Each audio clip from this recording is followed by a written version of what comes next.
अक्षरा सिंह ने खोली पवन सिंह और ज्योति की पोल। जी हाँ दोस्तों, आखिर ये पूरा मामला क्या है। अब अक्षरा सिंह भी दोस्तों कूद चुकी हैं इस मामले में, क्योंकि भोजपुरी के अंदर अगर कोई भी विवाद या कोई भी खबर चलती है दोस्तों, तो अक्षरा सिंह जो हैं दोस्तों सामने आ जाती हैं और अपनी बात कह देती हैं।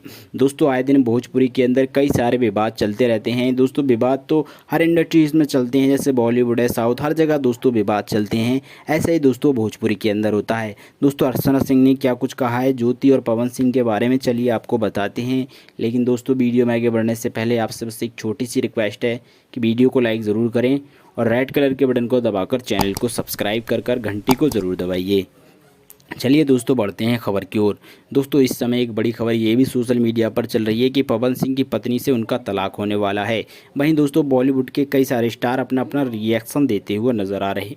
दोस्तों अक्षरा सिंह का भी एक इंटरव्यू सामने आया जिसमें उनसे पूछा गया कि आप क्या कहना चाहेंगी पवन सिंह के इस मामले पर जो कि चल रहा है इस समय। तो दोस्तों अक्षरा सिंह ने क्या कुछ कहा, चलिए आपको बताते हैं। अक्षरा सिंह ने कहा, मैं किसी का दिल दुखाना नहीं चाहती, ना ही मैं किसी के बारे में कुछ कहना चाहती हूँ। मैं इस मुद्दे पर बात ही नहीं करना चाहती, क्योंकि वो उनका निजी मामला है, फैमिली मैटर है। अगर हम कुछ कहेंगे तो उनसे इसको तकलीफ़ होगी। दोस्तों यही एक बहुत बड़ी बात कह दी थी अक्षरा सिंह ने दोस्तों पवन सिंह और ज्योति के लिए। आपकी क्या राय है कमेंट बॉक्स में ज़रूर बताइए। चैनल को सब्सक्राइब ज़रूर